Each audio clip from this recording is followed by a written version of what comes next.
Selamat malam teman tidur. Untuk menemani tidur kalian semua, malam ini Disi dan Misteri akan menceritakan sebuah dongeng dari Denmark untuk teman tidur semua. Dongeng ini berjudul The Butterfly karya Hans Christian Andersen yang menceritakan tentang seekor kupu-kupu jantan yang pemilih dan berakhir tidak memiliki pasangan alias jomblo. Oke teman tidur, langsung saja kita dengarkan ceritanya. Selamat mendengarkan. Dahulu kala, ada seekor kupu-kupu yang menginginkan pengantin. Dan seperti yang teman tidur semua duga, ia ingin memilih salah satu yang sangat cantik dari antara bunga-bunga yang ada di taman. Ia melirik dengan mata yang sangat kritis ke semua petak bunga dan mendapati bahwa bunga-bunga itu duduk dengan tenang dan anggun di tangkainya sebagaimana seharusnya seorang gadis duduk. Namun jumlah mereka sangat banyak dan tampaknya memilihnya akan sangat melelahkan. Kupu-kupu itu tidak suka bersusah payah. Jadi, ia terbang untuk mengunjungi bunga-bunga aster. Bunga aster pertama yang dikunjunginya adalah bunga aster yang dimana orang Prancis menyebutnya bunga ini dengan panggilan Marguerite. Dan konon katanya bunga ini dapat bernubuat. Biasanya para kekasih memetik daunnya dan sambil memetik setiap daun, mereka mengajukan pertanyaan tentang kekasih mereka kepada Marguerite. Seperti, apakah dia mencintaiku? Apakah mencintaiku sepenuh hati? Apakah mencintaiku hanya sebentar? Apakah sangat mencintaiku? Apakah mencintaiku hanya sedikit? Atau tidak mencintaiku sama sekali? Dan seterusnya. Setiap orang mengucapkan kata-kata ini dalam bahasanya masing-masing. Kupu-kupu itu pun datang menghampiri Marguerite untuk bertanya. Namun, ia tidak memetik daun-daunnya, ia malah mengecup daun-daun itu satu persatu. Karena ia berpikir bahwa kebaikan selalu dapat memberikan lebih banyak manfaat. Marguerite Desi sayang, katanya merayu dengan lembut. Kaulah wanita paling bijaksana di antara semuanya. Tolong beritahu aku, bunga mana yang akan kupilih untuk menjadi istriku? Yang mana yang akan menjadi pengantinku? Kalau aku tahu, aku akan langsung terbang menemuinya dan melamarnya. Namun Marguerite tidak menjawabnya. Ia tersinggung karena ia memanggilnya wanita, padahal ia masih gadis. Kupu-kupu bertanya untuk kedua kalinya, lalu ketiga kalinya, tetapi Marguerite tetap diam, tidak menjawab sama sekali. Kemudian ia tak mau menunggu lebih lama lagi, melainkan langsung terbang untuk mulai merayu bunga-bunga yang lain. Saat itu di awal musim semi, ketika krokus dan snowdrop sedang mekar penuh. Mereka sangat cantik, pikir kupu-kupu itu. Gadis-gadis kecil yang menawan, tetapi mereka agak kaku dan formal. Kemudian, seperti yang sering dilakukan pemuda pada umumnya, ia memperhatikan gadis-gadis yang lebih tua. Selanjutnya, ia terbang ke anemon, tetapi anemon itu agak asam menurutnya. Bunga violet agak terlalu sentimental, Bunga jeruk nipis terlalu kecil dan lagi pula keluarga mereka begitu besar. Bunga apel meskipun tampak seperti mawar, mekar hari ini, tetapi mungkin akan gugur besok saat angin pertama bertiup.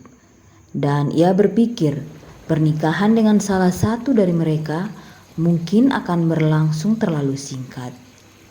Bunga kacang polong paling menyenangkannya. Bunga itu berwarna putih dan merah, anggun dan ramping, termasuk ke dalam golongan gadis-gadis rumahan yang berpenampilan cantik namun dapat berguna di dapur. Ia baru saja hendak melamarnya ketika di dekatnya ia melihat sebuah polong dengan bunga layu tergantung di ujungnya. "Siapa dia?" tanyanya. "Itu adikku," jawab bunga kacang polong. "Oh, tentu saja, dan kau akan menjadi seperti dia suatu hari nanti," katanya. Dan langsung saja ia terbang karena ia merasa sangat terkejut. Sekuntum bunga honeysuckle menjuntai dari pagar tanaman, sedang mekar penuh, tapi ada begitu banyak gadis seperti dia, dengan wajah muram dan kulit pucat. Tidak, dia tidak menyukainya. Tapi yang mana yang dia sukai? Kupu-kupu bingung menentukan pilihannya. Musim semi berlalu dan musim panas hampir berakhir. Musim gugur tiba, tetapi kupu-kupu itu belum memutuskan siapa yang akan menjadi pengantinnya. Bunga-bunga kini muncul dalam balutan gaun terindahnya, tetapi semuanya sia-sia. Mereka tidak lagi memiliki kesegaran dan aroma masa muda. Hati menuntut keharuman bahkan ketika ia tidak lagi muda, dan hanya sedikit yang dapat ditemukan pada dahlia atau krisan kering. Karena itu kupu-kupu beralih ke daun mint di tanah. Tanaman ini, kau tahu, tidak berbunga tetapi manis di mana-mana, penuh keharuman dari ujung kepala hingga ujung kaki, dengan aroma bunga di setiap helai daunnya. "Aku akan melamarnya," kata kupu-kupu itu, dan ia pun mengajukan tawaran. Namun pohon mint itu terdiam dan kaku saat ia mendengarkannya, dan kemudian ia berkata, "Aku bisa memberimu persahabatan kalau kau mau, tidak lebih. Aku sudah tua, dan kau juga sudah tua, tapi kita tetap bisa hidup bersama. Soal menikah, tidak, itu akan tampak konyol di usia kita." Dan begitulah yang terjadi. Kupu-kupu itu tidak mendapatkan istri sama sekali. Ia terlalu lama memilih sehingga ia menjadi apa yang disebut bujangan tua. Saat itu akhir musim gugur dengan cuaca hujan dan berawan. Angin dingin bertiup di atas punggung pohon willow yang melengkung sehingga berderit lagi. Cuaca saat itu tidak cocok untuk terbang dengan pakaian musim panas. Tetapi untungnya kupu-kupu itu tidak keluar. Secara kebetulan ia mendapat tempat berteduh. Tempatnya di sebuah ruangan yang dipanaskan oleh kompor dan sehangat musim panas. Ia bisa tinggal di sini, pikirnya. Tapi sekadar hidup saja tidak cukup, katanya. Aku butuh kebebasan, sinar matahari, dan sekuntum bunga sebagai teman.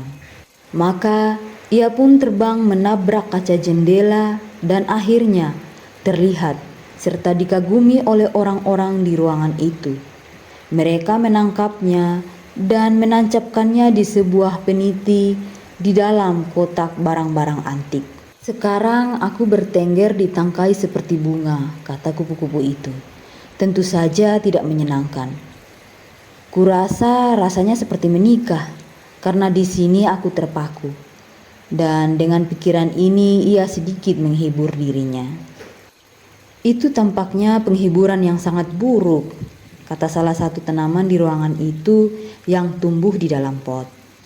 "Ah," pikir kupu-kupu itu, "tanaman pot ini tidak bisa dipercaya. Mereka sudah terlalu banyak berhubungan dengan manusia." Dan ia pun berakhir tua dan mati kesepian di dalam kotak barang antik di ruangan itu. Oke teman tidur semua, akhirnya dongengnya selesai, meskipun dengan akhir yang tidak bahagia untuk kupu-kupu.